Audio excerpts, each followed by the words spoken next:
everyone, and welcome back to Cinematic Universe. My name is Ernesto Martinez. Joining me, as always, is Catherine Cook. How are you, Kat? Great. Silence, the latest from Martin Scorsese, a historical epic about two priests traveling to Japan in order to find their lost mentor in an era where Catholicism was being spread from one country to the other, yet they find themselves in a country that doesn't want Catholicism to be spread or be tortured by it. But again, directed by Martin Scorsese, starring Andrew Garfield, Adam Driver, Liam Neeson, Ciaran Hinds, and a whole breadth of recognizable Japanese actors that I'm not even going to attempt to pronounce their names. I had no idea that this movie was in such a long development. I read somewhere that it was in development for 25 years. And Scorsese, somebody with his name had to wait 25 years to get something made.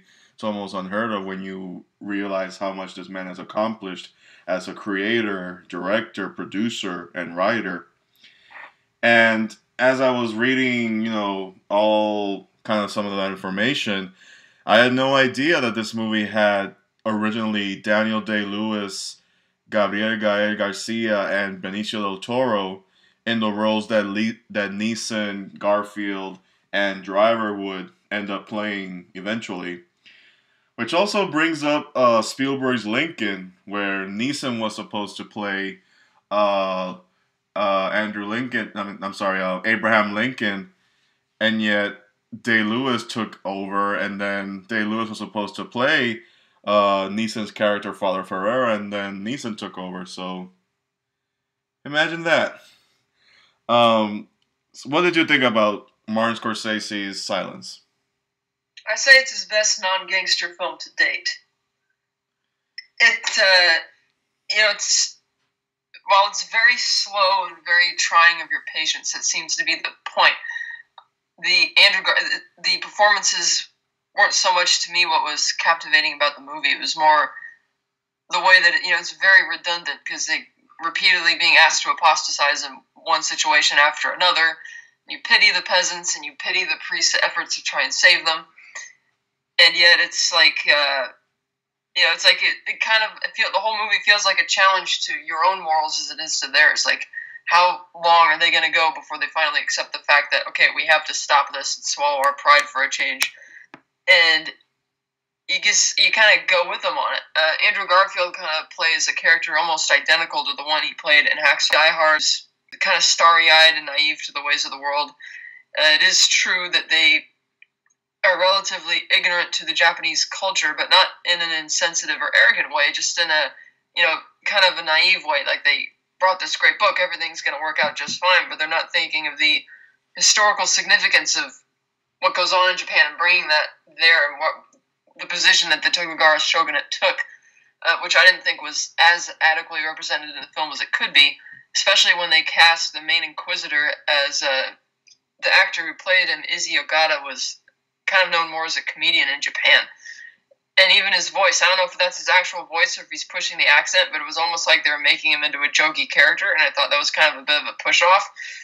But I just was very sucked into this movie from start to finish. The first third of it was kind of moving at a decent pace. You kind of like it. The two characters play off each other very well. The Driver and Garfield were well cast. And when they separate, I kind of expected to see a bit more from both of them, like how they both kind of fared. And I know they brought Father Garupe back in like the surprise element later in the movie, but I kind of wanted to see more of what happened to him since he was the one who was really impatient and wanted to, get going from the beginning.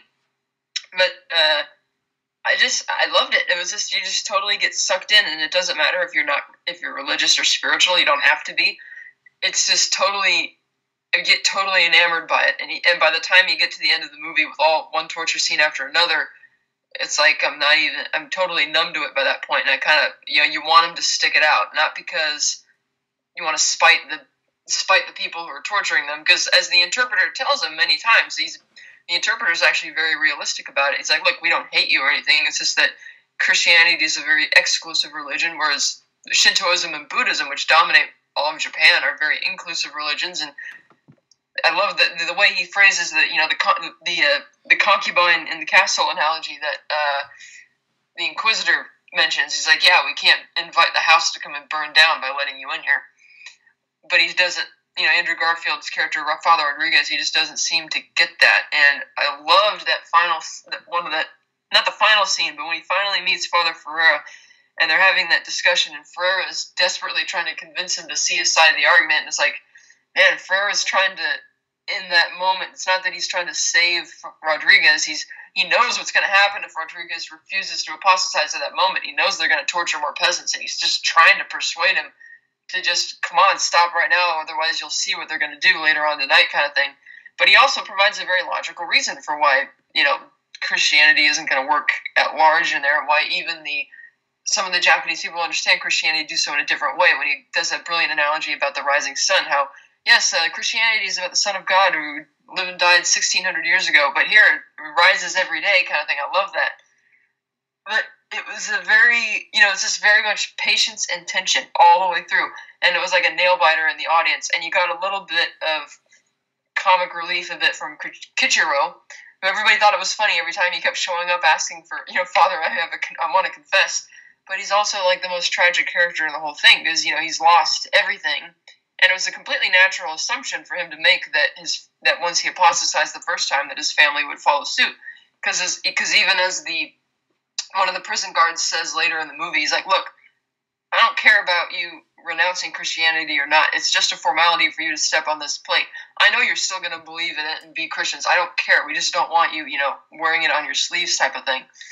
And to me, that was kind of the attitude that Kichiro sort of took when each time he apostatized in the movie. He's still desperately Christian, as we see throughout the entire film, and he probably fully expected his family to apostatize as well.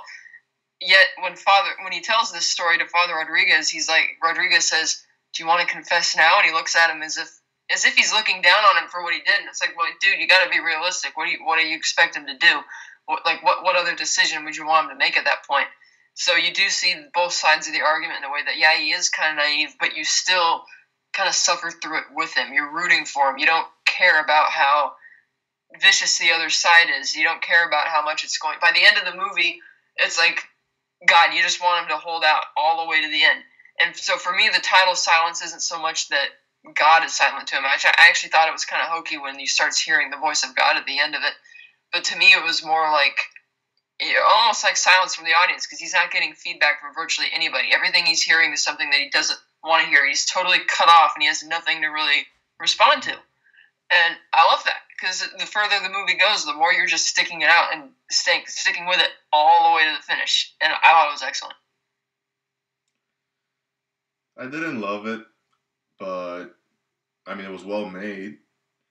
But I wouldn't rank it up as one of Scorsese's best. I didn't hit me or, affect me as strongly as you did or as strongly as our friend Ben did, because good Lord, did he write a a love letter to Scorsese after he saw it. But the one thing that I can appreciate about this movie is it's a religious movie, first and foremost, but it's not a religious movie that's one-sided. It's a religious movie that actually, wants to challenge the viewer's perspective of whatever they believe, and if they believe in this way, then that's fine, and if they don't believe in what's happening, then that's fine. It's not like those pure flicks movies like God's Not Dead or bullshit like that. It's not like feeding you what you want to hear. It's actually trying to say, hey, I understand where you're coming from, but let me give you another perspective. And throughout the entire movie, I'm thinking, man, this is pretty barbaric in a way with how the Japanese are treating those who are following Catholicism. But at the same time, I had to remind myself throughout the entire movie, it's the late 1600s. What do you expect? And I like how the interpreter at one point told them, listen, you can be a Christian, we can be Buddhists.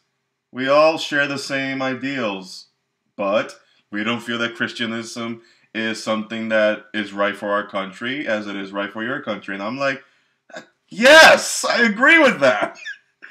And I'm trying to, and I'm also feeling like, man, dude, just say your piece and go. You're not gonna crack these people. They don't want what you're selling. It's like that old joke where religion is like a moldy dick. They don't want it. Don't shove it down their throat. And I don't know. The message got across, but man, I think the movie was a little too long. I have to say, and it's Oscar season, and I have to bring this up. And maybe you've noticed this, or I know it's been happening recently, or has already been happening a lot for a while. But for some reason, I saw at least 4 movies in a row that are definite Oscar contenders, and they both were packaged almost the same way. And what I mean by that is when this movie opens, you hear, crickets and bugs and stuff in the background. There's black screen, and then the title pops up, and then the movie starts, and then it ends the same way. And I saw that in 3 other different movies. So I'm just like, is every movie going for an Oscar have the same intro and outro? I don't know. Maybe it's something that I'm just now noticing and never noticed before. But no, I mean, it's a good movie. It's got great performances. Andrew Garfield, while I agree he's almost the same as he was in Hacksaw Ridge, there were some ones where I'm just like, oh, man, he's good. But I felt he was better in Hacksaw Ridge than he was here. I feel that Liam Neeson gave one of his best performances since Schindler's List, when he's trying to convince Father Rodriguez to apostatize. And I think it was intentional for the actor who they got for the Inquisitor, because, good lord, every time he opened his mouth, I wanted to punch him in the face. I know, I was seeing that with my friend, and he just kept laughing every time the guy started talking, and not just the voice, but the way he talks, the enunciation and all that, and it did feel very staged, almost as if Scorsese was trying to make a joke out of it, which is why, even though the analogy of the concubines in the castle that he made was good, at no point does he come out and outright say it. It's like, look, we know what happened in the New World when your religions were brought there. We know what happened when France, Spain, England, Holland, all these countries that he mentioned, went to all of these other countries throughout the world. They converted everybody so that the language and the culture was all the same, so it makes it much easier to imperialize and colonize a country when they're all speaking the same, and that's the same fears they had there. But he would not come out and say it, and to have him be almost comedic was like Scorsese was trying to almost not accept, because Scorsese's a very religious guy. He first started this project because a Japanese critic who had attended one of the initial premieres for The Last Temptation of Christ back in the 80s had figured, oh my God, Scorsese is really Christian and really into this, so he must love this. So he gave him the novel, and he read it, and he thought it was amazing, and just took a hard time finding the funding for it. But you can see a bit how it is one-sided, your point, the way they, it's like, are they really trying to push this? Are they not? I kind of like that it was really long, though, because for me that was kind of a different type of torture. It's like they're testing you. It's like it makes me feel all the more, arduous all the way through it. Like because if it was, say, an hour 45-minute, 2-hour movie, or maybe not so much the length, if it's just the way editorially how they paced it. If it was paced differently, then I wouldn't really be feeling that much by the time you finally get to the ending. But because it felt so much more long and drawn out, I just really hit home for me, or hit a lot of the right notes. Yeah, and I've seen lengthy movies before. I mean, good lord, Wolf of Wall Street was clocking at 3 hours almost, and I never wanted that movie to end. But it's just that, at least with this movie, I felt that while I understood why he wanted to cover every single point straight to the end, I felt like he could have got there a little bit quicker, and you wouldn't have lost anything. I also felt the whole thing with the image of, what was the name of the image that they kept showing you? Oh, the Cresto or something? Yeah, I feel that was very basic student film criteria for some reason. Like, I got it the first time, but when he kept bringing it back, I'm like, this is something that I see in a student movie, not in a professional director. Right, but it's sort of also reflected in the fact that he's becoming more delirious as time wears on. Oh, Which is yeah. probably why he keeps thinking of it. Yeah, I get that. But it was just like, okay, man, I got it. He's losing his mind. I got it the first time, especially when he started laughing. I'm like, yep, he lost his mind. He literally lost his mind. But I don't know. It just wasn't vibing for me, or like I said, it just didn't hit those notes for me. But overall, I mean, I understood what he was going for. It's just, I don't know. It's only a one sit for me. I don't think I'll be able to see this movie again for a long time. I don't know about you, but I'll be picking it up. right. That was great. As for the way you mentioned the Oscar bait thing about how they open and close the movie, he said in a recent interview that it come to he just kind of had this thought in his head: how many movies open without any sound whatsoever, any type of dramatic music in the opening logos and stuff like that, and he wanted it to set the tone immediately. Like, this is not going to be a movie about plot and dialogue, even though it's advertised almost in a the way they advertised it in the trailers made it almost sound more adventurous. Like, oh, we're gonna go, oh, we got to find our Padres in trouble and blah blah blah, and yet it's like the total opposite of that. It's like very much into the grinder kind of thing. Yeah. Also, it feels like they, instead of just sending the two priests by themselves, it feels like they could have just made a voyage with more than two people. Say, hey, let's call it truce here. We get it. Can we have our Father Ferrero back?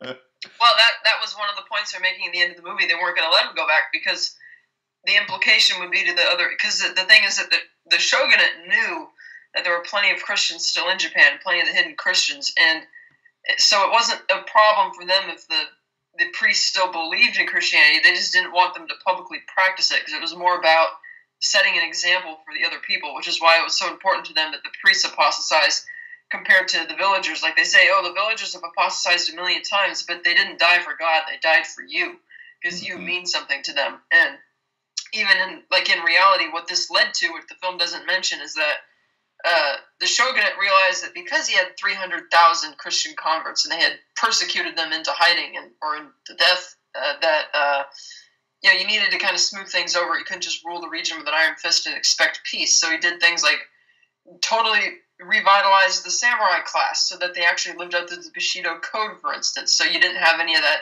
Seventh Samurai shit going on anymore where the peasants would righteously be afraid of samurai when they come to town kind of thing. And it gave way to like a 250-year-long peace in Japan, which has been unmatched by any other country in the world. Granted, the government micromanaged every aspect of their lives, but the reason that it happened was largely because one of the only countries to really succeed in such a short time in persecuting such really crushing a foreign religion, foreign enterprise that quickly. Because when you have 300,000 converts in this entire prefecture, to get rid of it and its influence that quickly and actually smooth things over for a peace which had no internal or external conflicts for that long was really impressive. But, the movie doesn't really go into that so much. But that's why they wouldn't let the priests go at the end, because they don't want the hope to be that, oh, if you leave, like he tells them at the very end, he's like, it might bring you personal satisfaction to know that there's still Christian colonies on these two islands. But he says the route has been cut. Not just literally because they're on an island detached from the Japanese mainland, but figuratively too, because the priests are no longer practicing Christianity publicly. But the reason the shogunate says that, or the inquisitor says that, is because he knows the guy's still Christian and that he believes in it. He's just almost like congratulating him for finally, putting up with all this, putting up with all of the torment and all of that, and going through the day-by-day trials and tribulations of being something that he really isn't, which is why the other Portuguese guys there at the end is kind of, he's writing all the notations in his book, and he's really inspired from it, because Neeson's character, Father Ferrer, was a real guy, and there was real writings on it, and that is, in fact, what happened to him. But that's why they kept him there. They wouldn't let him go, because they didn't want the image of, we let these guys go because they knew that the hidden Christians out there would still believe, much like Kachiro does at the very end. He still believes that this guy's Christian, even though he hasn't been giving any signs of that for decades. Mm. Well, I mean, sorry. I mean, I really don't have much to say. I mean, it's a good movie. It's just a one time for me, and Oh yeah, it's definitely an experience. It's not something that you like pop in and watch like all the time. yeah. But there are things I can appreciate. It's very good performances overall. Even though I felt, like I said earlier, I felt Andrew Garfield was much better in Hacksaw Ridge than he was here. It was great to see Liam Neeson actually act for, like, the last movie that I thought that he was a total badass was in Taken, and I haven't seen him do like something real meaty and raw since.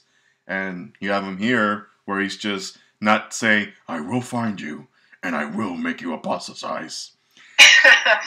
But I'm just like, man, it's been a while since I've seen this side of Neeson, like really acting. And Yeah. Adam Driver, he to me will always be a hit and miss kind of guy, but I kind of liked him in this role. I wanted to see more of him, especially when they separated. I was very interested in seeing. I mean, they could have still preserved the surprise of what happens to him at the end, but still followed him for a little bit once they split up because he was the one who was so gung ho about going on the mission and about getting out of the village and doing all these confession shit. He's like, "Oh, we gotta find Frere. We gotta find him." And it's like I wanted to see what happened to him a bit more after all the scenes with Garfield. Yeah, I thought he did a great job of that movie. He went all the way. Yeah. If you were to rate this movie, what would you rate it? Like 9.5 out of 10. Now that I've thought about it a little bit more, I'd knock it down a little bit because they could have, again, with the casting of Issey Ogata. I mean, yes, he played a bit of a memorable character, so to speak, in the way they made him kind of comedic, but I thought they could have maybe done that character a little better and maybe had him just finally come out and say it. Because the audience that I saw the movie with, they were gasping and being shocked at all the right moments, but they didn't. I could get the sense that people around me weren't really getting what this was all about. Why the Japanese are really doing this, and because when Neeson gave his explanation, he says, "Oh, I'm writing the book about all the errors of Christianity." The audience was almost nodding in agreement and totally gung ho with like, "Yeah, those Japanese are bastards. They shouldn't be torturing," kind of thing. And I'm thinking, no, there's two sides to this story, and even though if you're educated enough on it or pick up on it enough, you could get it. Kind of like the interpreter. The first thing he says when he first meets Garfield and he leaves the hut, and he's like, "Oh no, he's ignorant, he's arrogant like everybody else. He's gonna break." And in a sense, he was right. But yeah, so I'd knock it down a little bit for that. So like 9.5 out of 10. Yeah, and I got the whole thing. I mean, the way I walked out of this movie was like, you know what? Everyone has their own belief system. One doesn't make it better or more truthful than the other. As long as you're not hurting anybody, let it go. But that's the modern way of thinking it. Back then, it was just like, I'm sorry, did you just speak religion? I'm going to throw you in a dungeon. If I were to rate it, at least the way I felt after watching it and kind of thinking about it, I kind of like a 7.5 out of 10. Maybe it's one of those movies that if I watch it 2, maybe 3 years down the line, I might watch it with a fresher perspective and get something else out of it. Because I've had movies like that, movie experiences like those before, and I always feel like, I never thought about it that way until now after watching it from long ago, stuff like that. So yeah, that's my rating for Silence. Would you recommend like full price or Netflix or stuff like that, or? I thought it was very cinematic, and that I would definitely recommend going to see it in a theater. Full price for me, from my experience from the theaters I go to nowadays, the price is so much the same between matinee and night showing that I'd pay full price for it because again, it's not a movie that you're going to go see multiple times in the theater like other things have come out. But yeah, I thought that was very much a cinematic. It's an experience. It's not something you go to see for entertainment or to kill time. You know what I want to see Martin Scorsese do next after he gets done with whatever his de-aging of De Niro movie is going to be about, The Irishman. and I guess he's gonna do a biopic about Mike Tyson, right? I don't know. I didn't hear about Yeah, that. I heard something about Mike Tyson, and then he also is gonna put a hold on Sinatra or something like that. I want to see him uh, do something in feudal Japan or something like that. He seems to love the culture, so I'd like to see him go full on feudal Japan. Um, you know, I like to see him do more historical, dramas because he it seems to know that he's got the epic part down. So yeah, silence. As always, everybody, thank you for listening. My name is Ernesto Martinez. Joining me as always is Kat. Thank you, Kat, for joining. Of course. And that's it, everybody. You can follow me on Twitter at MartinezXYZ, and you can find my Facebook page on Cinematic Universe Ultimate on the search bar.